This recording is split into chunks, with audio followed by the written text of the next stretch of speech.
जब तक रहा अभिमान हृदय में, संकट आता जाता था। शक्ति जताने की चाह में जीवन व्यर्थ ही जाता था। जब शरण में आया प्रभु की, तब संकट मिट जाता। करुणा बरसी नारायण की, जीवन नवल खिल जाता। नमस्कार, भक्ति कथा और कहानी में आपका स्वागत है। क्षीर सागर में एक त्रिकुट नामक एक प्रसिद्ध एवं श्रेष्ठ पर्वत था। पर्वत की तलहटी में तरह तरह के जंगली जानवर बसेरा बनाए हुए थे। इसके ऊपर बहुत सी नदियाँ और सरोवर भी थे। इस उद्यान में एक बड़ा सा सरोवर भी था, जिसमें सुनहरे कमल भी खिले रहते थे। क्षीर सागर से त्रिकुट पर्वत पर एक बार एक दर्दनाक घटना घट गई। इस पर्वत के घोर जंगल में एक विशाल मतवाला हाथी रहता था।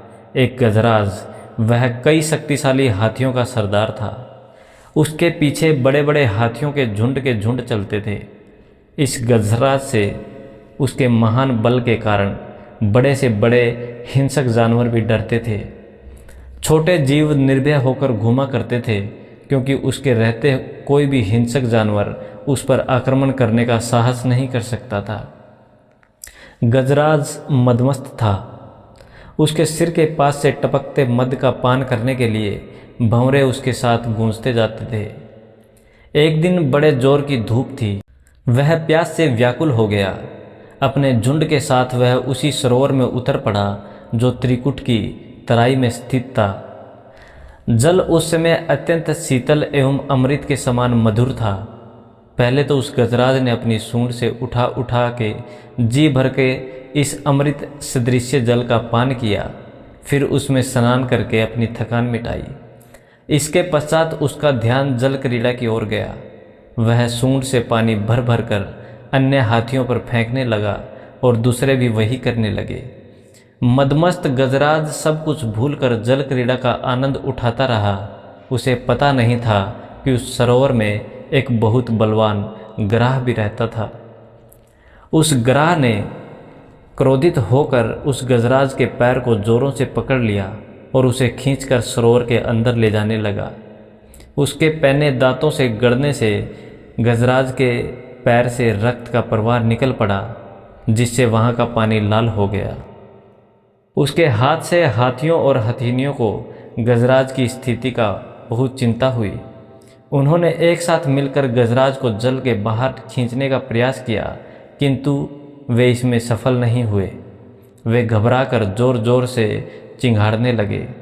इस पर दूर दूर से आकर हाथियों के कई झुंडों ने गजराज के झुंडों से मिलकर उसे बाहर खींचना चाहा, किंतु यह सम्मिलित प्रयास भी विफल रहा। सभी हाथी शांत होकर अलग हो गए। अब गराह और गजराज में घोर युद्ध चलने लगा। दोनों अपने रूप में काफ़ी बलशाली थे और हार मानने वाले नहीं थे। कभी गजराज गराह को खींचकर पानी से बाहर लाता, तो कभी गराह गजराज को खींचकर पानी के अंदर ले जाता। किंतु गजराज का पैर किसी तरह गराह के मुंह से नहीं छूट रहा था, बल्कि उसके दांत गजराज के पैर में और गड़ते ही जा रहे थे और सरोवर का पानी जैसे पूरी तरह लाल हो आया था। गज और गराह के बीच युद्ध कई दिनों तक चला। अंत में अधिक रक्त बह जाने के कारण गजराज शिथिल पड़ने लगा। उसे लगा कि अब वह गराह के हाथों परास्त हो जाएगा। उसको इस समय कोई उपाय नहीं सूझा और अपनी मृत्यु को समीप पाकर उसे भगवान नारायण की याद आई। उसने एक कमल का फूल तोड़ा और उसे आसमान की ओर इस तरह उठाया जैसे वह उसे भगवान को अर्पित कर रहा हो। अब तक वह गराह द्वारा खींचे जाने से सरोवर के मध्य गहरे जल में चला गया था।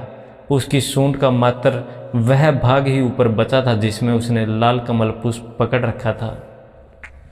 उसने अपनी शक्ति को पूरी तरह से भूलकर और अपने को पूरी तरह असहाय घोषित कर नारायण को पुकारा। भगवान समझ गए कि इसे अपनी शक्ति का मद जाता रहा। वह पूरी तरह से मेरा शरणागत है।